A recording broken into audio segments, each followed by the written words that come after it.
Hey guys, it's Aseem Sharma, training manager from Solframe Consulting. I do hope you're all well. Today I'm going to cover a couple of topics quickly. One is how do you deal with criticism? And number two, how do you give feedback to someone in a critical manner, but it needs to be constructive? So, first of all, accepting critical feedback or criticism can be difficult. Many times we feel personally violated. Sometimes we think there may be an agenda. We need to detach ourselves. And there are times where, yes, perhaps it's not as genuine as it should be. It's more of a personal attack. Maybe there's a personality clash between two people. One person doesn't like the other person, and they use this as an opportunity to vent their frustration. So signs of where things are perhaps not very constructive is, certain words or a tone or a type of language that's used. So if someone says that, look, this is not good enough, but they don't explain how, or they say that, look, this is absolutely rubbish, or you're good for nothing. I've mentioned a few things like these before in our previous videos. Then that's a kind of warning sign that perhaps it's not as genuine as it should be, and you need to stand your ground. You need to probe and ask people that, or whoever's giving you the feedback, that look, I would like to know, when you say that this is not good, how is it not good? Why is it not good? What should I do about it? What were you expecting? These kind of things. And when it comes to accepting feedback, then be clear as well that, okay, I agree with this because you've been able to justify or substantiate this. However, these things, I'm not convinced that there is any kind of rationale for it.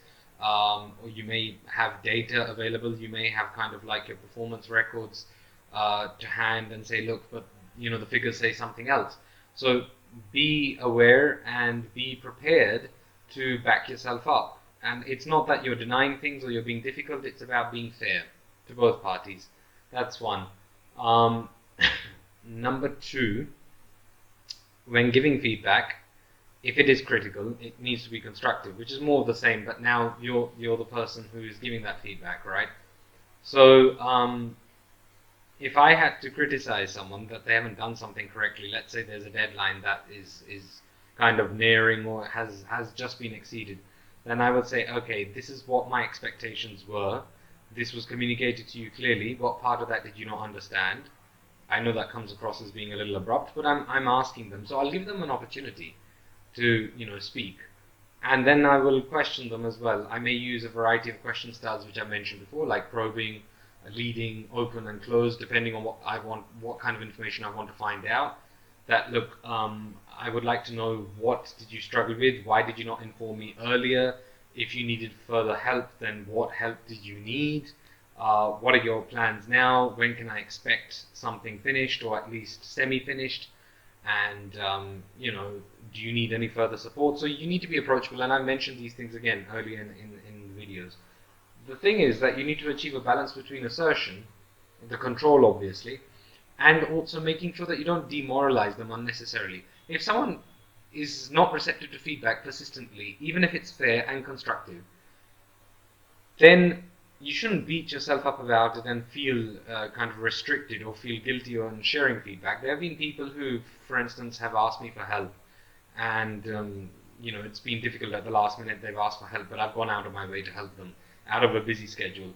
I may have been, for instance, I'll give you a very quick example. A friend asked me for help, and they're not very organized themselves, so they'll just ask for help. They said, Aseem, can you come on a call with me? I need help with this interview, or whatever it may be, at the last minute. And I'll say that, can you give me X amount of time? Not very long, maybe up to half an hour, because I'm in the middle of something.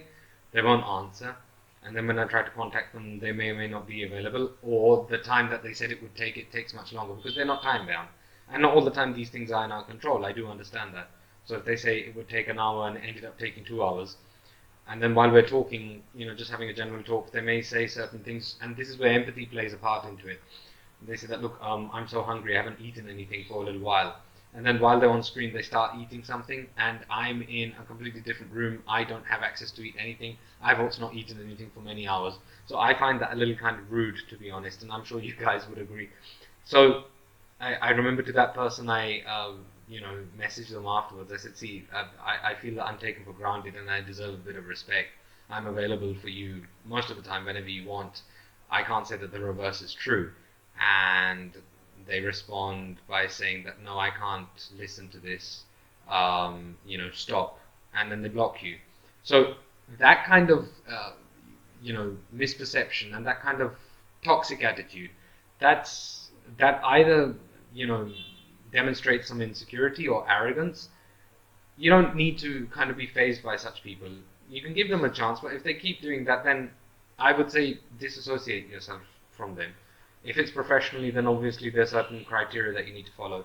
But the point is that some people will do that and use that as a weapon to kind of avoid accepting the feedback and, playing for sympathy mode. So just be careful about when you share feedback. It needs to be gauged. You don't want to go over the top, but then you also have to be fair and you need to be firm. And that also applies to when you're accepting feedback. You don't want people to take advantage of their authority and shower you with demoralizing comments or demeaning comments, okay? No one deserves that. Anyway, I hope you found this useful. For further information, please do subscribe to our YouTube channel, this one. If you have any questions or comments, please do mention them below. I'll try to answer them. You can also find us on Facebook, Instagram, LinkedIn, and now even Telegram. Till next time, please do take care. Thank you very much, and bye-bye.